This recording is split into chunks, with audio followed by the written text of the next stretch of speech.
I'm your host, Vicky G, and today I'm not just excited, but I am really honored. I am ecstatic for what you're about to witness because the man I'm about to introduce, well, he's just not a guest to me. He isn't a coach. He isn't even just my mentor for the last 9 months. I would say since February, this gentleman has been my guide. He's been my mirror, my challenger, my stabilizer, and truly my chosen family.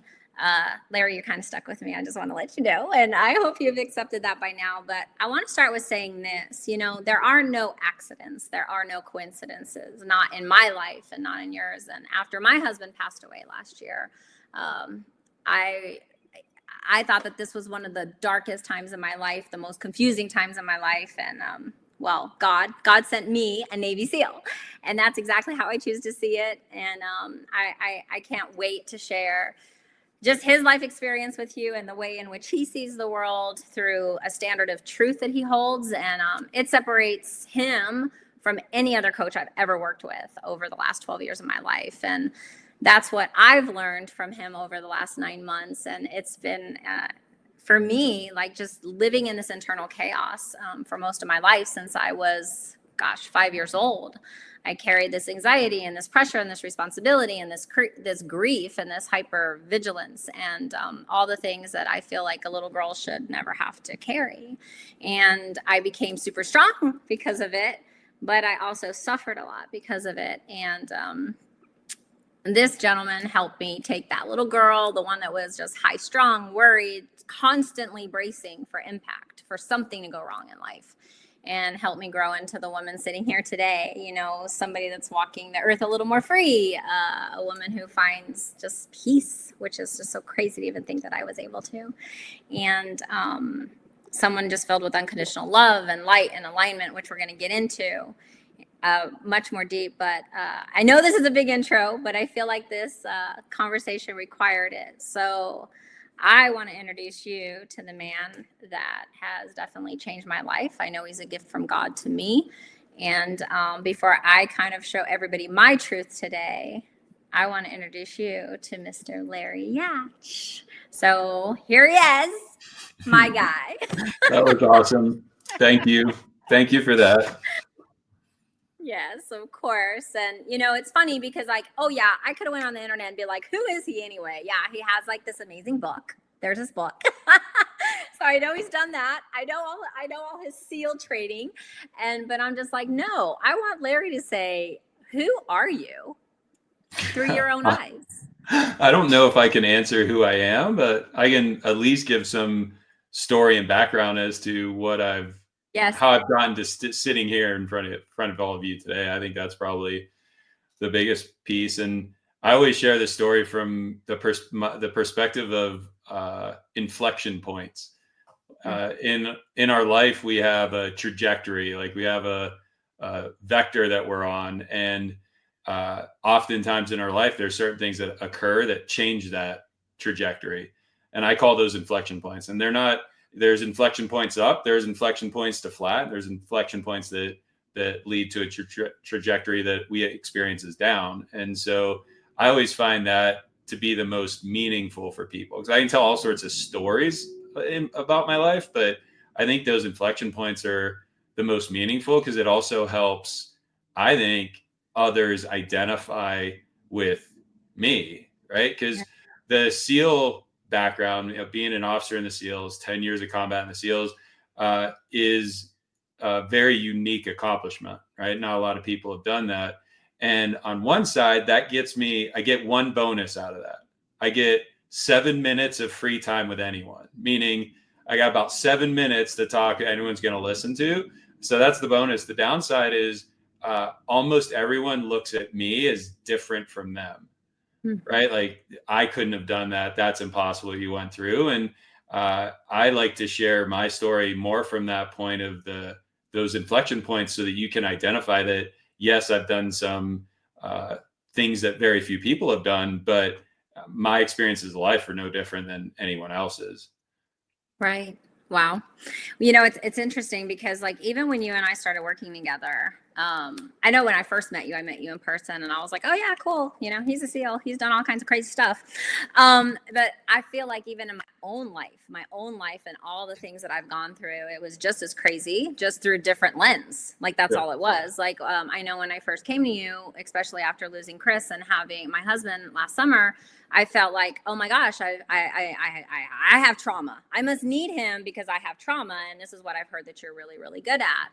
And some of the things that you've helped me see just in a different light is trauma and what that was. And I think that was like our first or our second talk together. And just the way, and I think that probably came from just your view of the world. And you couple that with just your life experience.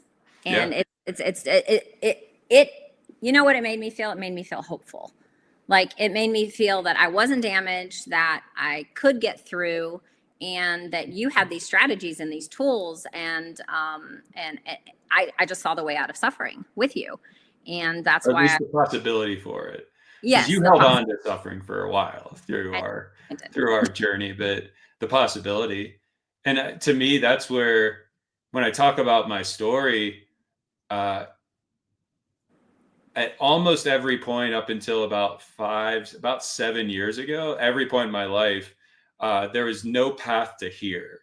Like no one would have looked at where I was in that moment of my life or everything that I've experienced to be sitting here. When I say sitting here, I get to spend my pretty much every minute of my day figuring it out how to help high performing individuals identify these strategies that are outdated, that limit their performance. And that's crazy to even put high performers and limited performance in the same sentence, but it's true, right? The people that have performed at unbelievable levels, everyone looks at them and say they're at the top of the game, have limited themselves by these strategies. And then more importantly, limited their experience in life, right? So it's two sides, like their performance and their experience. So I get to spend my whole life now helping people identify these strategies that limit their performance, limit their experience in life. But that's my engineer side saying, well, okay, what do I do today? But what do I really do is I bring the light and love of the universe into people's lives through allowing them to live in connection. And every point up until about 7 years ago, I was doing the opposite, right? Like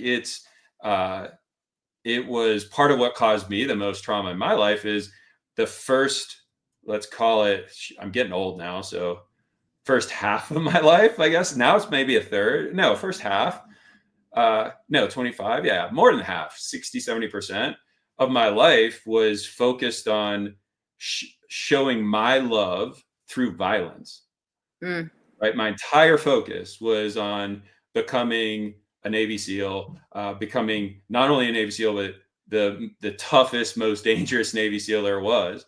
Yeah. And why did I want to do that? I didn't want to be a Navy SEAL to hurt. I wanted to be a Navy SEAL to protect, to show my love. And then even from that perspective, like as part of my story, being a Navy SEAL was a illustration of my childhood trauma, not a illustration of the highest expression of myself. Right. So I did one of the hardest things in the world based off of trauma that happened when I was 8 years old. And so part of the trauma that I had to get through is someone that has this huge heart that just wants to love on people and be accepted by them, which was very challenging for me early in my life. I felt scared around people. So how did I try to protect myself? By becoming a Navy SEAL. So I wanted to show my love through violence, which created the biggest traumas in my life. And now I get to sit in a place where all I do is bring light, love, connection, alignment into people's lives. So not only they can experience it, but everyone else can. And that's where it's a impossible path, right? Like there's every step of that path up until about 7 years ago does not lead to sitting here today. Yeah. I mean, we might as well start with the big one then, because you brought it up, the word trauma, right? Yeah. Like I know for me, personally for me, when I came to you, what I thought was like the biggest blow of my life It was the one that defined everything for me then, you know, losing my husband unexpectedly 16 months ago after 26 years, well, 25 years with him. And I knew I was hurting. This was the craziest part. I knew I was hurting. I knew I was grieving. I knew I was suffering. But what I didn't understand then is that it felt okay. Like I just kept saying to myself, I'll be okay. I know how to do this. And I actually believed it because in my life and my experience, you know, I'm like, well, Larry, people die, people leave, they disappear. It's just what they've always done my entire being on this earth, you know, since I was 5 years old. Well, and you talked about, you know me, I know, go can't let ahead. you just say the false things. You're missing one word, right? People leave is what you said. People leave me. People leave me. Right? Like that's the truth you were living in. Right? Yeah. People don't leave everyone, but people definitely leave you. They definitely abandon leave you. me. They die. They leave. They die. Yeah. And they leave. But the thing about it is like, yes, we'll talk about the universal truth and the lowercase truth. But the thing about it is with me, and I was so passionate about this on day one. I'm like, no, you don't understand, Larry. Like, at 5 years old, this is when it all started for me. You know, I lost my brother, and then just within months, my stepfather at the same time. You know, when I came into this world, we even talked about the way that in which we both came into this world. Yeah. When I came into this world, I nearly died. Oh, and at the same time, my dad decided, oh, I don't want to be a dad, my biological dad. I'm leaving. So I came into the world abandoned, right? Automatically. During growing up, natural stuff, you lose your grandparents. Of course, that was probably the most natural part of people leaving. I expected that. But then at 18, giving birth to my first son, you know, he died moments before, my sister dying a couple of years later, my nephew dying shortly after that. And then the last 5 years, okay, quick, boom. It was like rapid fire, lose your best friend, then lose your mom, then bam, your husband. So then I'm like, okay, so how is that not true, Larry? Are you not listening to me? Like, people are leaving me, like they're abandoning me, they're dying all around me. And that loss, like, it was always surrounding me, you know. And but my experience of my experience of loss was always with me. Yeah. Those innuendos. This isn't fair for the audience, right? Because you and I have such a long history that we just jump right into what we're working on. They don't probably get any of, or they don't get a lot of what's going on here. So we probably have to put a little bit of ground rules around Larry here, because this will help. Okay. So couple big points in my history that make a difference today. As I grew up, I was born in the late 70s, grew up in the late 70s, basically the 80s is my kind of development time. Back then, autism wasn't a thing. Like, it wasn't a thing. No one knew what they were talking, much less high functioning autistic. Like, that wasn't anything. You're just weird, right? And so for me, it was much later in my adult life that it was actually my oldest son, who's now 11, was 2 or 3, and he was in speech therapy. And the speech therapist said, I think he's on the autistic spectrum. I'm like, no, he isn't. You don't know what you're talking about. And I'm an engineer type brain. So I go and get the thing and I research it all and I create a list of 10 things and I start looking for him to prove the therapist wrong. And I start going through and I'm like about halfway through the list. I was like, uh-oh. Because I could, like, my head, I'm like, oh crap, I just checked 9 of those 10 boxes. Right? And that's when it was like, oh, okay, maybe I'm on the autistic spectrum. And so then I started doing research, and I have to say it was one of the biggest releases of freedom for me when I finally oh yeah, I'm on the autistic spectrum. I present with the Asperger's side of things. I'm highly functional, but I'm highly functional through effort in this normal world. Like, I'm not naturally highly functional in this world. Like, it takes a hell of a lot of work for me. And it allowed me to truly understand in my life at that point. And through that lens, and the biggest piece is being autistic in Pittsburgh, you know, city of Pittsburgh, right in the city of it, and not being I was small because I was born in June. So I was basically a year early in my class. So I'm always the smallest kid. And if it had a ball or a team, I was useless at it. And so that recipe of autism, having no idea how to assess what people are thinking or feeling, and not fitting in, like not being the normal thing. People are dangerous. Like they were dangerous starting at 8 years old. And that led me to say, well, maybe if I'm strong, I can be safe around humans, normal humans. And that's, well, who are the strongest people in the world? Navy SEALs. Okay, that's what I'm going to do. Yeah, I figured that out when I was 11, right? And that was it. So that was my path. That first piece of always feeling in danger around humans is a big important part. Second big important part is the autistic, the way my autism shows up is I have no idea what people are feeling. I can't tell if they're happy, they're sad, they're angry with me. I no idea how to sense that.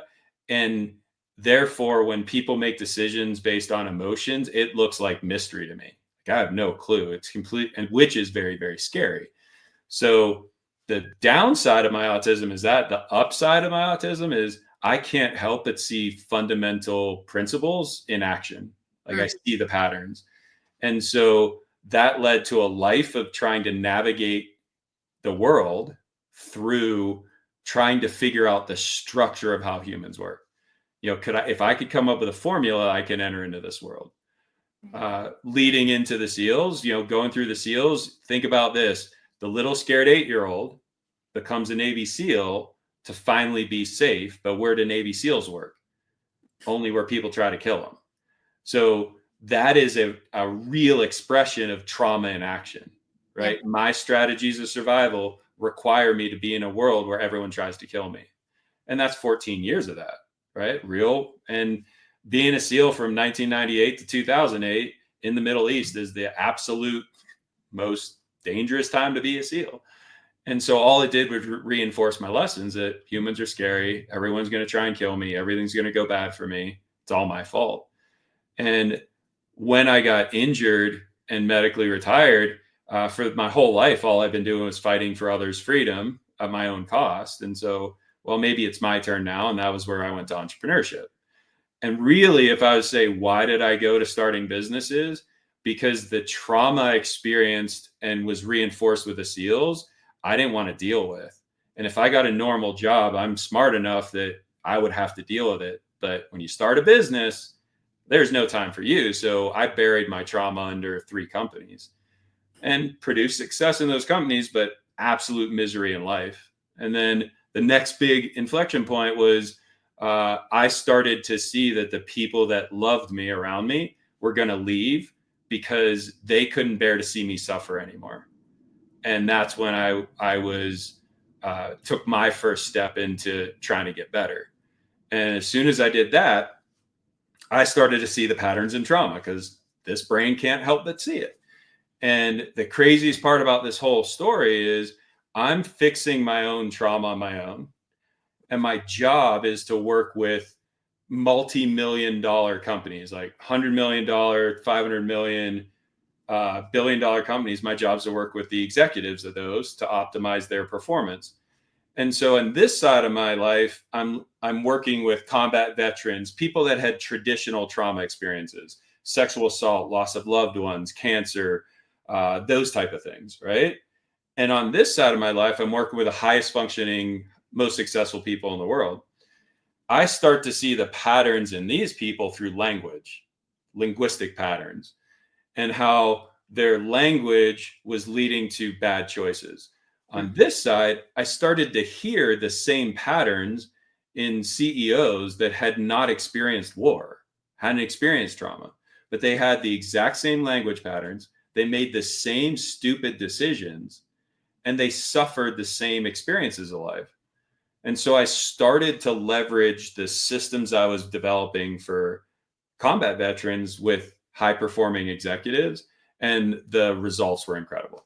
And so that I end up here because of all of these steps of being traumatized at 8, being a little autistic kid in Pittsburgh, becoming a Navy SEAL and experiencing the trauma of combat for 10 years, burying that under businesses and working with super high functioning people.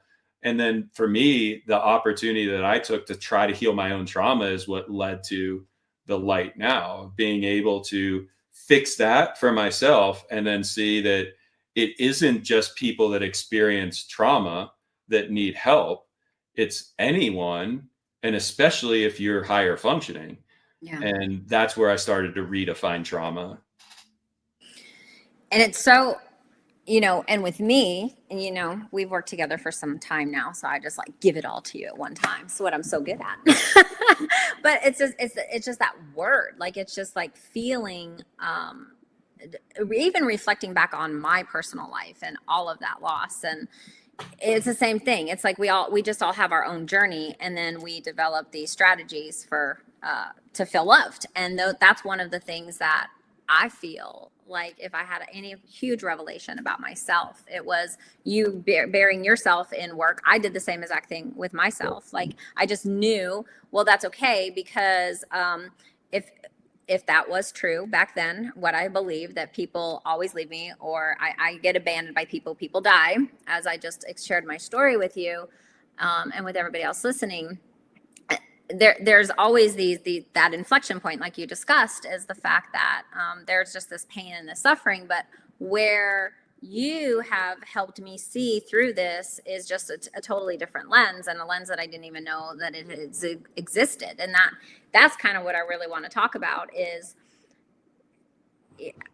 even when you told me, you're like, well, Vicky, you can still keep doing the same strategies that you've been doing, and you're just going to not live in light and alignment. You can still do that because you've been able to get, as you say, these treats along the way. And I know that I'm like digging into a little bit of this and a little bit of that and a little bit of this, but everybody will learn as they kind of follow us, over the next series of however long we're going to be bringing some of this information to them. But that, I think, for me was it.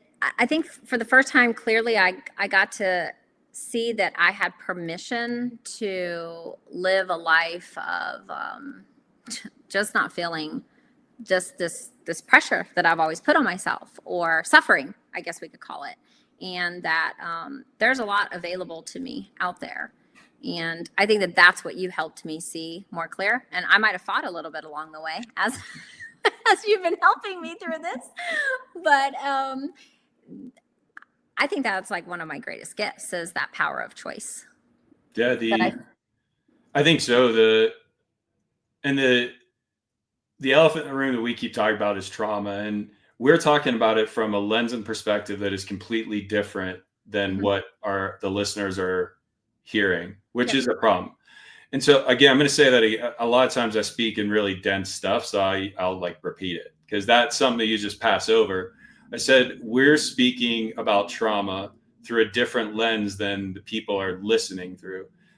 That's a huge issue, because every time we say that word, we're thinking something completely different than what they're thinking. Yep. And so for me to let's bring them along and kind of share this difference. So when I say trauma, or Vicky says trauma, I guarantee that 95, if not 99% of the people listening immediately connect the word trauma to some sort of experience that they've had in their life. Or most of us will say, I haven't had experiences that are traumatic, right? That's the biggest trick, right? The biggest trick. And that was where, if I just worked with combat veterans, I wouldn't be able to bring what I bring to everyone now. It was the fact that I saw the trauma living in these executives. Not one of them would have raised their hand and said, I have trauma, help me fix it. And so that required me to say, well, like, I have to now speak in a way that they'll understand the limitation that they're facing. Because when you talk to a combat vet, they know, they're like, yeah, or someone that survived sexual assault or loss of a loved one. They're like, yeah, I know that's caused me problems, right? I don't know how to fix it, but it's caused me problems. Most people live in a world where they can't point to that thing. And so then I don't have trauma. And the biggest thing that I connected to is, we've been looking under the wrong rock for our traumas, right? What I mean by that is, we have been taught that trauma comes from the experience. And where I got this was thinking through firefights. So as a Navy SEAL, being in combat, you get into firefights. Say I'm in a firefight and I don't survive the firefight. Do I have trauma? And initially people are like, yeah. no, oh, and they're like, no, you're dead. So that's a super interesting point. If trauma comes from the experience, and I had the experience of the firefight, but I died at the end of it, how can I not have trauma if trauma comes from that? And that was the biggest eye opener of saying, oh, wait a minute. Trauma doesn't come from the experience. Trauma comes from survival. So we've been looking under this rock of what experiences cause me problems, but in reality, we can't have trauma if we don't survive. And so then knowing that trauma is tied to the survival, well, then what is it? Oh, it's just the lesson, right? We had this experience, our perception of control is taken away. We survived. Our subconscious didn't like that. And so it's trying to figure out, why did that happen? What happened? What does it mean for me? And it creates a set of operating instructions for itself. Like, oh, okay, now we know what it is. Once I figured that out, the two things that were important that came out of there is, oh, survival is the most important. Trauma isn't an experience. Trauma is a lesson. Okay. The next biggest piece was, what causes these experiences to cause trauma? And look at two very different things. Your loss of your husband suddenly, right? And my combat. How are those related? I mean, they're not related at all, right? I'm not talking about losses of, I've never lost a seal. So it's not like I lost some of my seals and that's, oh, they're the same. No, I experienced combat, never lost the seal. And you lost a husband, they can't be the same, but there is something the same because they're both traumatic experiences. And what I identified, the common thread among all traumatic experiences is a perceived loss of control. So when our subconscious mind perceives that we can no longer control the environment, we get put into a neurological and neurochemical state of survival. And if we survive, everything in our body and mind is tuned to learn a lesson of how we survive. And when you say, oh, okay, so anytime I had a perceived loss of control, I experienced a traumatic experience, well, then all of a sudden you're like, who hasn't? Right. Right. And that was the game changer for me, of like, oh, by the nature of being a finite human, I will experience trauma. Mm-hmm. I'll experience times where my perception of control is taken away. And if I survive, which everyone that's listening survived all of them, your subconscious learned lessons and put them as operating systems. And the key part to this is subconscious, which means below the surface of awareness. So these lessons are not lessons you aren't aware of them, but everything your subconscious uses those lessons because they were life-giving at some point in your life.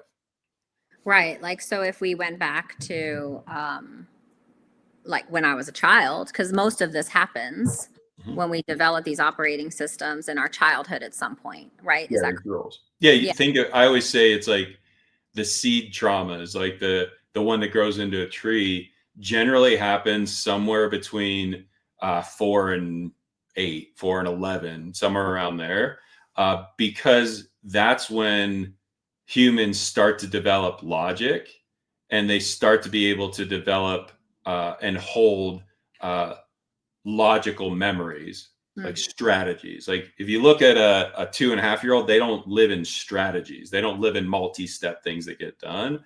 About 4, they start to do that. And so we have to our brains have to mature enough to where we can develop a strategy and hold it for us to be traumatized.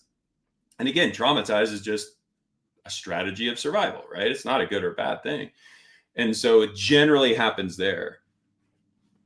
So I have a question for you, because this has always been really interesting. Because like when I tell people the work that I've been doing with you, whether it's some of the courses that I've taken with you or some of the conversations you and I personally had, it's like the minute you say the word trauma, people they get really just scared. They don't want to talk about it. But what I have really admired about your approach was this. You're like, I don't actually need to talk to you about the trauma. It's the patterns after. It's the strategies after. Those are the types of things that I want you to be able to recognize and see clearly.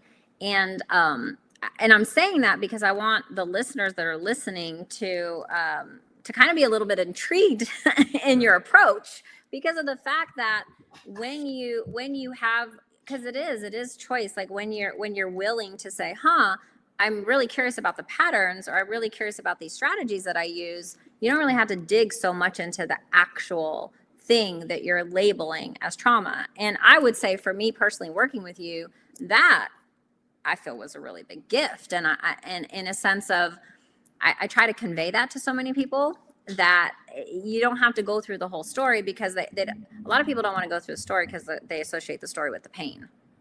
And it's like, think of you and I, we've worked together, what, 8-9 months? Yeah. A lot. Like we're very consistent. When was the first time that we actually talked about Chris's death? Oh gosh, it was months. It was probably months after. 5. Yeah, probably. I was going to say halfway point. Mm-hmm. Yep, 5 or 6 months. And had you made progress or not in those? Oh, tremendous massive progress in the first 5 or 6 months, and we didn't once go anywhere near that topic, because, and that's where the thing I was saying about looking under the wrong rock. Mm-hmm. Current and most therapies around post-traumatic stress focus on removing the emotional charge of the experience, right? So I went through lots of post-traumatic stress work, and it was always focused on having me not have the emotional charge, the emotional response to the experience. Like I could talk about the firefight without being physically, emotionally, energetically thrown off the rails. That's all they did. How did they do that? It was a lot of exposure therapy. Like it sucked. Like, okay, let's go into it again. Let's keep talking about it. And every time it get a little bit less. What's crazy is after years of that, I could talk about all that stuff and they're like, you're healed. But my life still sucked. I was still making stupid choices over and over again. And so they're like, you're healed. I was like, I feel like I'm healed because I can talk about that stuff. And really, I just became numb. Like I wouldn't say I fixed it. It didn't cause me to get emotionally responsive anymore. But I still was making the wrong choices because they're looking under the experience rock. And they're saying, well, if we fix this experience, you're going to be good. And my work is focused all on the strategy part. Like I could care less what experience you had. I care about what did you carry forward subconsciously that informs how you see the world, how you think about it, and how you make choices in it, how you behave in it. Like that's what I care about because that's what creates your world today. And if those things aren't working for you, your life's going to suck. If you can talk about the firefight, but you still make the same decisions based on what you learned in the firefight, your life's going to suck. And so that was a huge step forward. And because I didn't want to talk about the crap anymore. And I know all the people that I work with didn't want to talk about the horrible things in their life. And what I noticed is when you have to talk about all the horrible things over and over again, all you're doing is building importance of those things in your subconscious.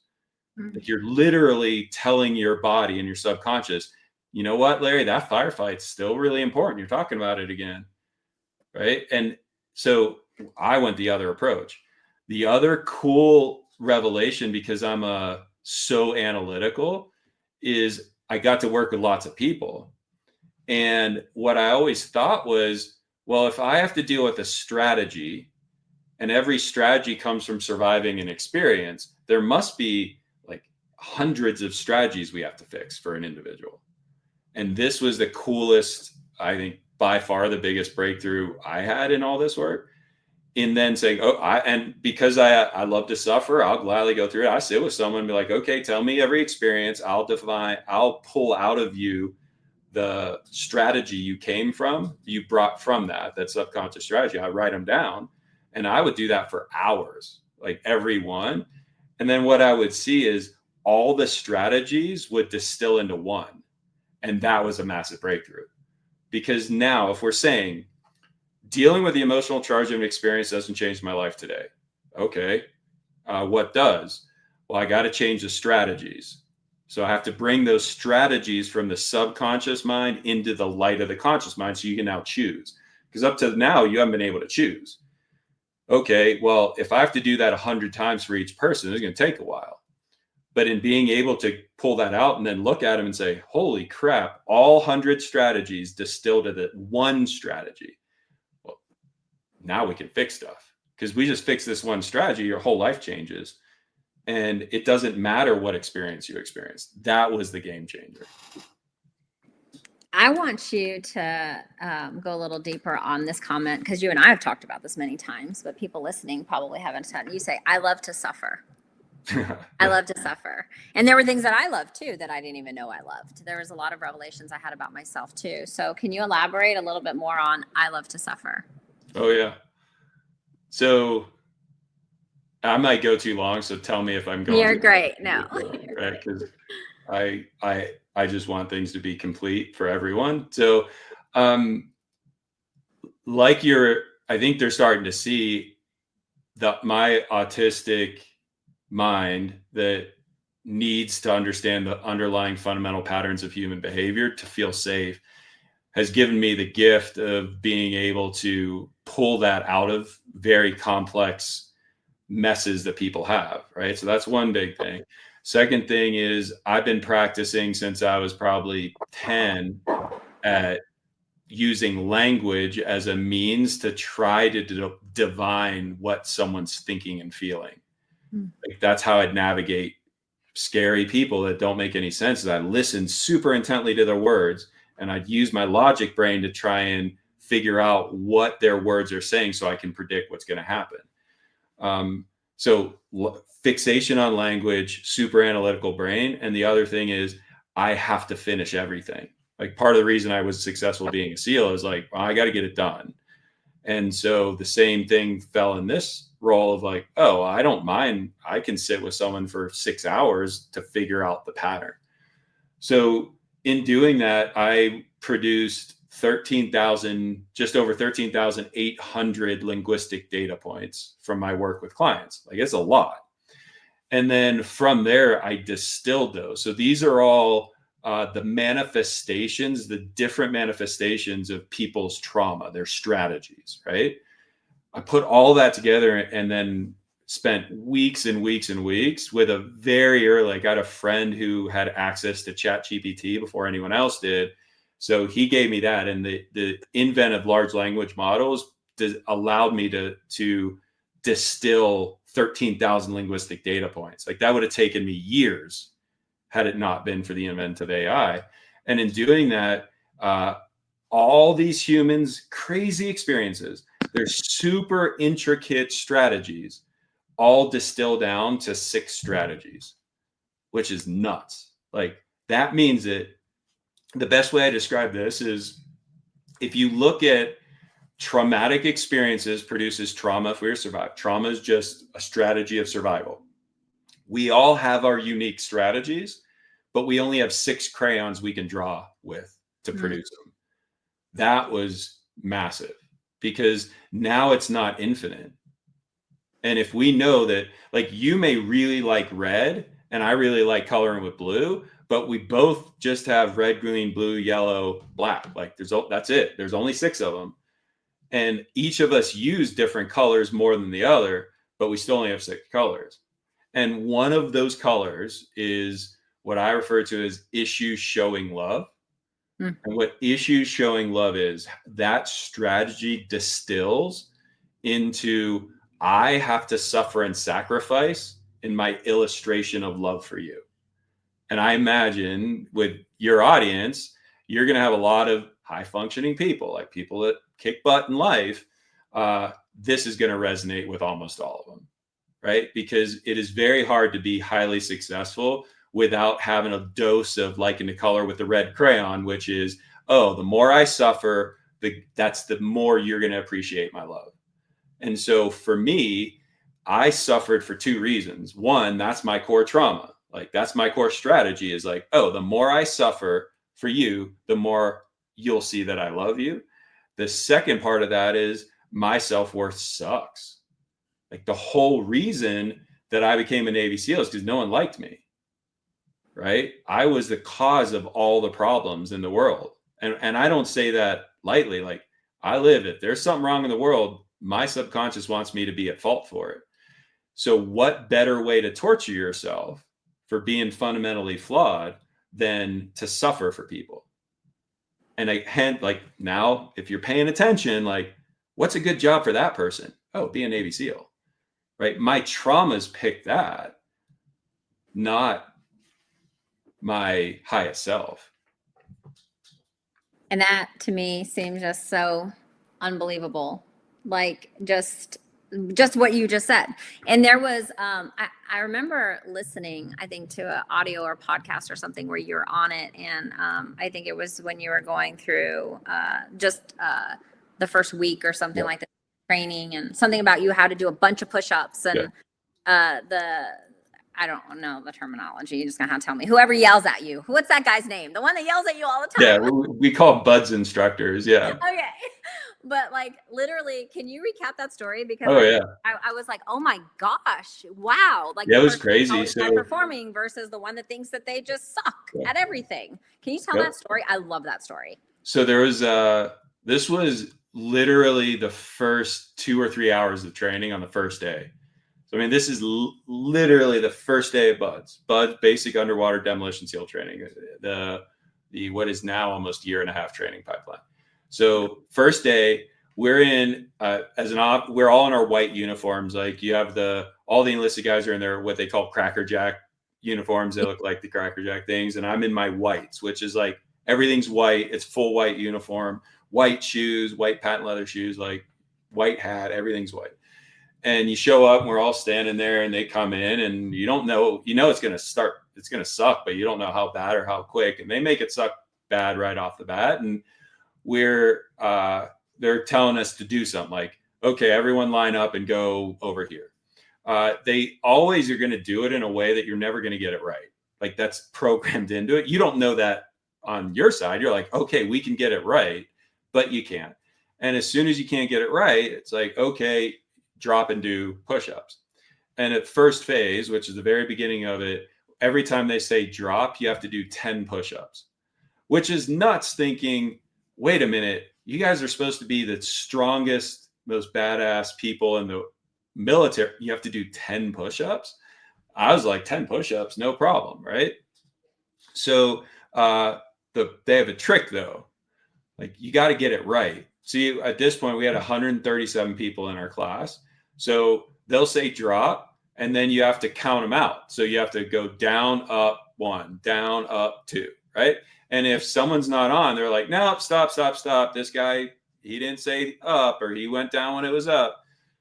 Or they'll do, and like, start over, and then you'll stand up. And they're like, no, we told you only stand up when we say recover, not stand up. So do it again, drop. So that'll go on it took 3.5 hours to get the entire class to do 10 push-ups, right? How many push-ups did you really do?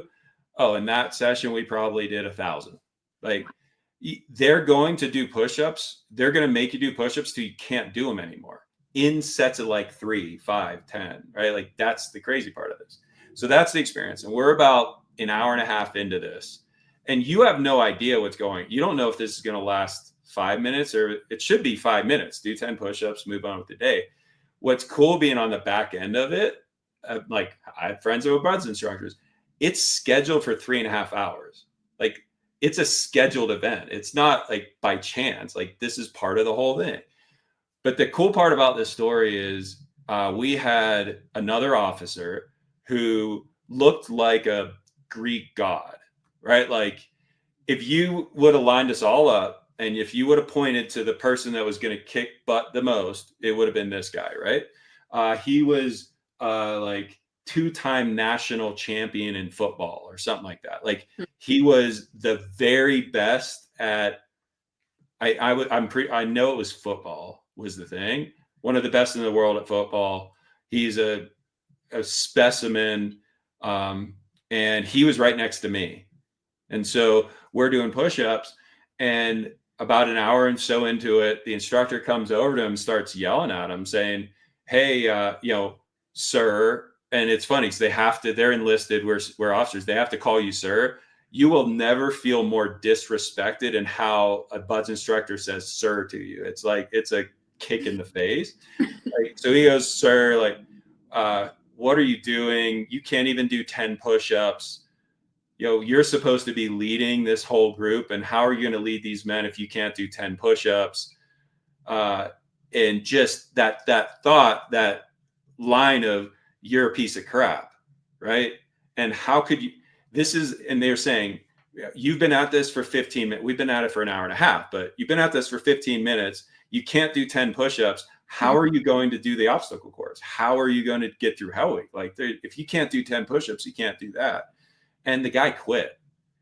So an hour and a half into training, before we ever really started, the toughest, strongest, most successful guy in the entire class quit an hour and a half in.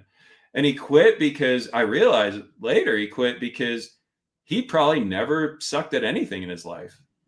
Like, he was probably the best at everything he did his entire life, right? And now all of a sudden it's being brought into question. You can't do anything. You can't do the basic thing. So the instructor's happy, and it's instructors versus students. Like, these are the toughest, strongest people in the world. They don't lose at anything, right? SEALs don't. So they look at me not quitting as them losing, right? Because their job is to get everyone to quit that's going to quit. So he just got to win, especially get an officer, especially get this Greek god to quit. Then he turns to me and he's like, okay, round 2, or you get this guy to quit too. And he comes to me and he starts down the same path. Like, you're a piece of crap. You can't do it. You suck. And it was at "you suck" that I laughed. And that's not a smart move. I found out, don't laugh at the instructors when they're demeaning you. And he got mad. He's like, why are you laughing? I'm like, Larry's sucking at something? I've been sucking at stuff my whole life. Like, oh, I suck. You're right. I can't do push-ups. You're right. I'm going to just I'm good at trying over here. Like, but that whole mindset of, yeah, of course I suck. Like, right. And it doesn't, I'm just going to suck at this too, but I'm not quitting. Right. And so at that point, he knew he was stuck. He just moved on to someone else.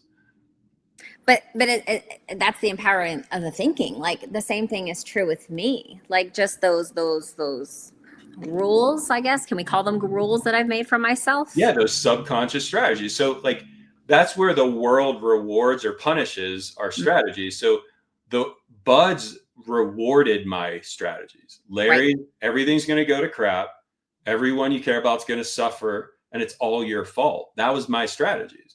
Well, that's buds.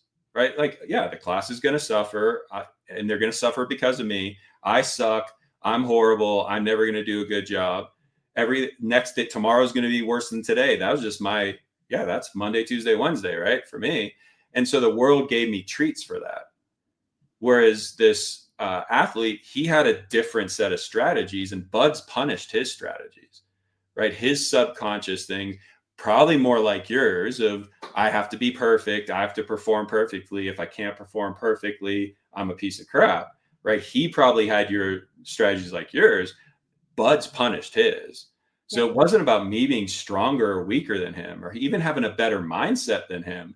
My strategies of survival, my traumas support being at Bud's. And that was the craziest part. That screwed me up that moment, because I'm used to predicting human behavior. And I'm like, this guy quitting and this fat guy over here is still here. Like, how the hell does that work? That screwed me up. And I made it my mission to figure out why. And the only common thread I could find between people that graduated versus people that didn't was that you had to be screwed up in the head. You had to be messed up. And I say that funny, like in a joke, but really you had to have very specific early childhood trauma strategies. And if all of us that graduated had the same strategies, which means we had the same trauma, which is the strategy, all of us had different experiences. Like, my experience was autism, right? I know a guy's whose experience, he had a drunk dad that beat the crap out of him, his brother, and his mother every day that he was a kid. There's another one that had a brother that was the god at everything, and he was never good enough. There's another one where grew up on a dairy farm, and when they were 7 years old, disease hit and they lost 3/4 of the herd. And so then that was his trauma. Like, they ate oatmeal and peanut butter sandwiches for years, didn't know, right? While I had to do work and take care of the farm. Like every one of us had a different experience, but all of us had the same strategies. We're pieces of crap. Everything's going to suck. Everything's going to go bad. And most of us, it's our fault. So we'll have to revisit the box that you just opened, which was, Vicky, you have to be perfect. You have to perform for love. You have to do things all wonderfully. And I want to kind of just tell everybody listening, I did not know that about myself. And the things also that I didn't realize about myself along our journey was that my self-worth was in the dumps. Like, it was so funny when that realization came up. I like literally was arguing with you, like my self-worth. Like, do you know who I am? Do you know what I've accomplished? Do you know anything about me? There's no way I have self-worth issues. There's no way that I have low confidence. There's just no way that I've been doing this all of my life. But then when you are willing to say, okay, wait a minute, let me be curious about this. Could this be true? Could any of this be true? And I never have been more conscious that it was a truth. And it all came back from being raised, with my mom, and I love her to death. And literally it was that you had to have the perfect friends. You had to have the best grade. You had to have your room perfect at all times. Everything had to be just so that I felt she loved me, which most likely came from the way she was raised as well. And then what really got me, and I didn't even realize this, is when we asked my kids, my children, hey, is this the way you feel? And they're like, well, yeah. If I didn't have good grades, or if my room wasn't right, or if I didn't hang out with the right friends, or if I didn't do this, and realizing that, saying, whoa, gosh, that's such conditional love that I had to always do in order to be loved. They felt they had to always do in order to be loved. And then when you said your traumas pick your partner, I even was picking partners. Like I had to perform for I had to do to be loved.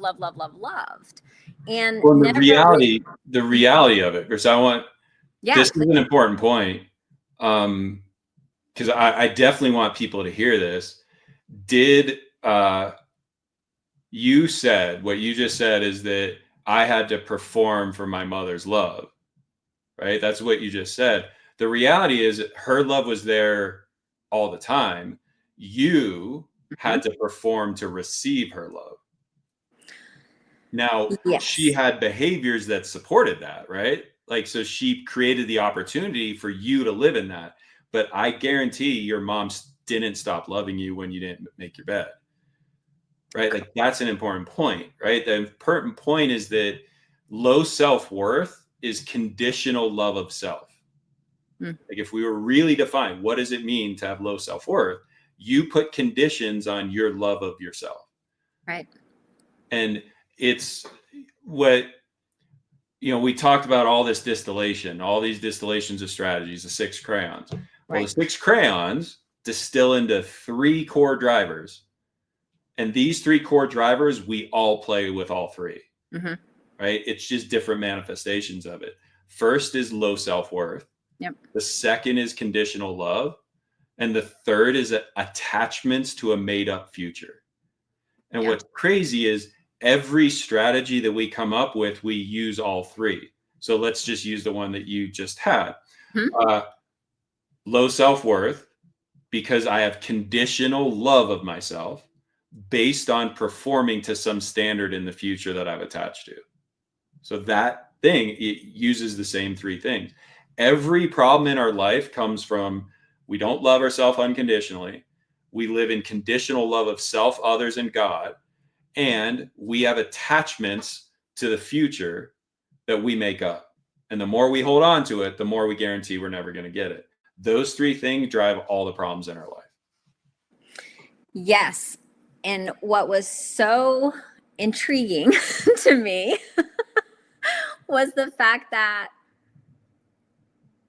I did this for so long, since a very small child, and I was And the world rewarded you for it. The world rewarded me over and over again. all these these treats, all this success, all these beautiful relationships, everything and anything that I could quote unquote ask for, I received, but you earned. Still, I earned, but still not happy. That's why I say earned, right? You earn these accomplishments, but you never receive them. Because if you receive them, you wouldn't have to prove anything anymore. And hence is the problem of high performers around the world, all of us, right? We create accomplishments through our traumas.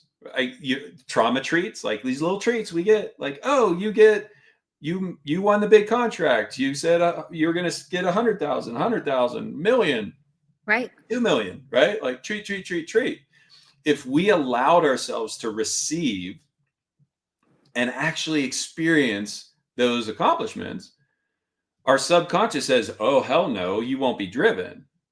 So you aren't allowed to receive it. And that's why, and I'm sure we have a lot of people out there that will resonate with this. If you were to step back in time 10 years, look at where you are now, what would that person 10 years ago, would they be happy or unhappy? Impressed, not impressed, happy, not? They would be happy. Like, holy crap, we did it. But you don't feel it.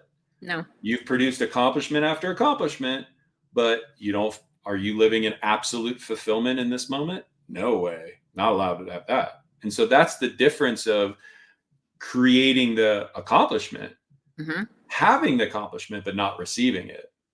And we don't receive it. Why? Because we have conditional love of self, right? We have low self-worth. If we received it ourselves, we would have to live in the truth that ourself, we're good. Can't have that because everything I produce is out of me being not good enough. That's a lot. Yeah.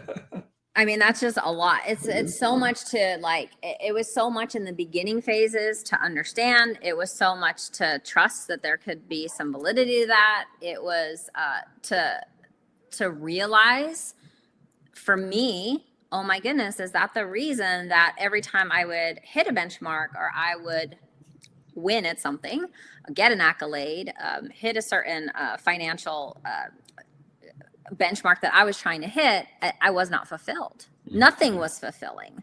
Even in a relationship where you're like, oh my gosh, I have this extraordinary love and everything is going great, until it didn't. You're not allowed to receive it. I'm not. It can be around you. And it's actually even worse because we love having it around us, but not being allowed to touch it, right? Not being allowed to experience it, because that just creates more of that disconnect that we have falsely assigned as drive. So I think that we should touch really quickly before we go today on connection and disconnection, because I just feel that even if there was a moment we can share with somebody about this, it could change some perspectives out there. One of the things that recently you tested me on, as I say that, you've been challenging me a lot in the best of ways, by the way, over the last 9 months is, and this is where my little abandonment untruth kind of spiked when I made a comment. I said, well, I'll just kind of use this strategy so that way this person basically leaves my life. They just go away because, I'm good at that. Abandoning, because we've talked about that in the beginning. Creating abandonment. Which I'm so happy that I see it a little more clear, but it's sneaky. The subconscious is so sneaky, even when you know of these strategies that you've been using this entire time. And one thing that you said that was just, it was just guided so well was, well, will that cause you connection with this person or disconnection with this person? And I will say, like, even just in language we speak or any kind of situation that we put ourselves in, if you look at it through that perspective,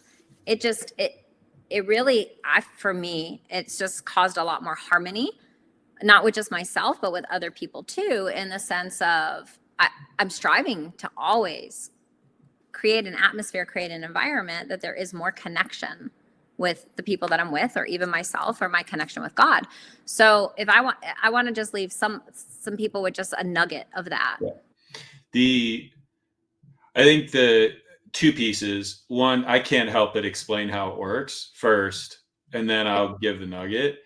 I've talked a bunch about this exploration of these strategies of survival, because I realized that it wasn't the traumatic experience, it was the strategy. So then I dove headfirst for 5 years in let me figure out strategies, how they work, how they think. And my favorite thing to do is to distill, to take big, messy, and keep bringing it down until it's the absolute essence of that thing, because that's where the most power is, right? And so all these 13,800 plus strategies keep distilling. We distilled to 6 crayons, right? We talked about our 6 colors. And then we talked about our 3, let's call it drivers of all the crayons, right? The slow self-worth, conditional love, attachment, right? All of that gets distilled to the one core, like the absolute most distillation of trauma, which are strategies of survival, is disconnection. Every single strategy that I've ever seen a human make up and follow on a subconscious level is a strategy of creating distance or disconnection from self, disconnection from others, disconnection from all that's greater than us, which is another way of saying low self-worth, disconnection from self. Conditional love, I have to make a deal with you for love, disconnection from others. And attachment to a made up future, we disconnect from the universe and saying, I know what the future is, right? So it all leads to disconnection. Now, this is the nugget, right? So we're saying every strategy of survival that creates problems in my life comes from disconnection. Now, what most people would hear in that, and even in the language you've been using, is I strive for connection. So we look at it, and this is where we're wrong. We look at it from this lens of I live in disconnection or connection. I choose to connect with this person. I choose to distance myself from that person. That's not true, because that would mean that connection is, it's possible to break it. It's possible to not have it. Well, what if I strive for connection with you and you don't, if you block it, well, then there's no connection. And that's where we're wrong. The biggest nugget that I can say is, if we're going to be super precise with our language, I strive to experience connection at all times. I strive to experience connection in all experiences. I strive to experience connection with people. It is all of a sudden when you go from saying, I strive for connection, I want connection, we're now making it true that there might not be. But that is the biggest trick of the subconscious. It is impossible to become disconnected from anything. Like, because of the nature of we're a physical manifestation of energy. We are a concentration of the universe. We are a physical manifestation of love, God, consciousness. Like that's true. We have infinite connection available to us at any time, but we have free will, and free will allows us to choose to not experience that connection. Why this is such a golden nugget is, anytime you're feeling lost in your life, you're feeling distant from God, the universe, the world, feeling distant from a person that may be here or dead. Like, that's the biggest thing that you and I work through with Chris, is your ability to experience your connection with him is greater now than when he was alive. Right. And your ability, you can't disconnect from yourself. See how that works? Like, you can't do it, but we can hide from it. And so the biggest lesson is, when you're feeling any of that disconnection, it's your choice. It is there. You're just not experiencing it. Now, I made it super simple. Is it easy to stay in the experience of love with self, others, and God? No, like, that takes work. And depending on your traumas, those things kept you alive, safe, and got you here. So it can be hard to let go of those things. But the reality is we can never be disconnected.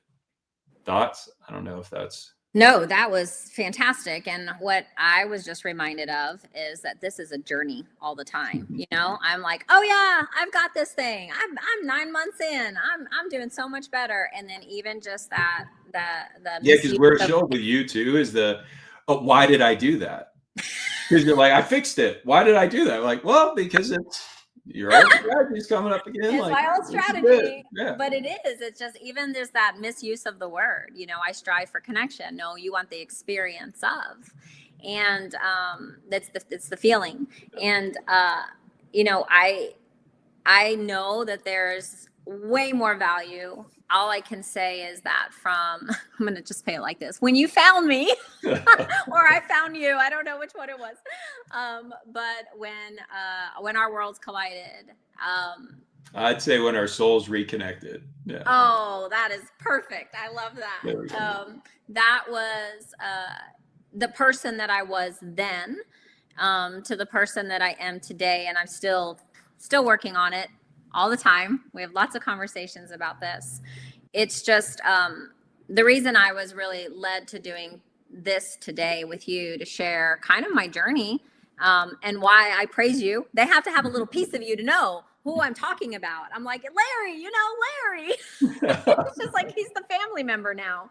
But I wanted to bring this into my world, and I wanted to just bring this out to a bigger audience because I guess I never knew prior to the work that I've done that I had permission to live a life in peace and an abundance of love, and I didn't have to perform in order to earn love, and and then I don't have to suffer. Like, it literally is a choice. I could, and you would even tell me this. You're like, well, Vicky, you can do it that way. You don't have to stop doing it that way. You're just not ever going to feel aligned. And being able to walk the earth just so differently now, and it's lighter. That's all I can say. It's brighter. I know that so many people talk about that with me, and it's just easier. It's just easier, and it's more love. And I never ever knew that there was so much available. Infinite. I never knew. Yeah, it's crazy. It's infinite, it's unconditional, and it's non-judgmental. I mean, and that's the love of God, the universe. The love of God, right? Like, it's nuts. And that is available to us every second of our day. And when you live in non-judgmental, unconditional, and infinite love, you can have nothing but safety, joy, fulfillment, and connection in your world, and can only feel it. Anytime we're not feeling it, we are choosing that. Mostly on a subconscious level, right? And that's where, to me, what we're talking about is the practice of increasing our consciousness. And increasing our consciousness, what does that mean? Because people hear that crap all the time: become enlightened, wake up, all that stuff. What is it? Mm-hmm. The reality is the more that we bring our subconscious operating system into the light of our conscious mind, we get choice. The more that we can hold of our subconscious and our conscious mind, the more aligned we are, the more enlightened we are, the more conscious we are. And the more conscious you are, the more you get to experience infinite, unconditional, non-judgmental love at every point in your life. And so something you said that I think is important for everyone to hear is this is a practice. Like, it's just a practice. It's a practice I'm going to be practicing my whole life. Why? Because once you get a taste of, and you've seen this, once you get a taste of experiencing the infinite, unconditional, non-judgmental love that's available to you, all you want to do is get other people the opportunity to experience it too. Yeah. It's so true. And the many times that you said this through this entire show today is I get to, and that for me is just ultimate freedom. That's the biggest thing. I feel so free, and it's so crazy. How can you feel so free when you just lost the love? But it's the work. It's everything. It's everything that you have just really opened my eyes to. And I know for me through this journey, I definitely have found my purpose. And I shared this with you in April, just a few short months after we were working together, is I don't want anybody to be stuck in pain. I don't want anybody to be stuck in suffering, because I know there's a path forward. like True Path, that's your work. I know there's a path forward for all of us, and I'm personally committed to helping people do it. And you know, in this episode, anybody listening that's like, okay, well, what's the next step? What's the next step? Of course, you know. I got you. Yeah, we got you. And we got you. We got you. Don't worry about it. Keep tuning in. Whether that's going to be an upcoming masterclass. Larry has classes all the time. We're going to make sure to drop some links in the video below. I want to make sure that you get on Larry's website. I want to make sure that you see the offerings that he also gives on his courses. And, but this isn't just like, oh, good luck, guys. Take this information and go get them. No, there is going to be the resources on the back end, because that I know that Larry and I are both extremely passionate about this. But I'm thankful for you, Larry. You know that I say it every day, that to me, you are a gift from God. I know I texted you just a month ago being like, oh my gosh, God like sent me a Navy SEAL, and I'm not even kidding. But I'm not, like, literally, I was like, he's been sending me all these signs. And then I was like, oh yeah. And then there's Larry. But I'm extremely grateful for you. And I cannot wait to continue working with you, learning from you. And thank you for sharing your time with everybody today, because I know that there was just so much brought to the world for good today. It is it's my honor. The feeling is completely mutual. So thank you. Thank you. Bye, guys.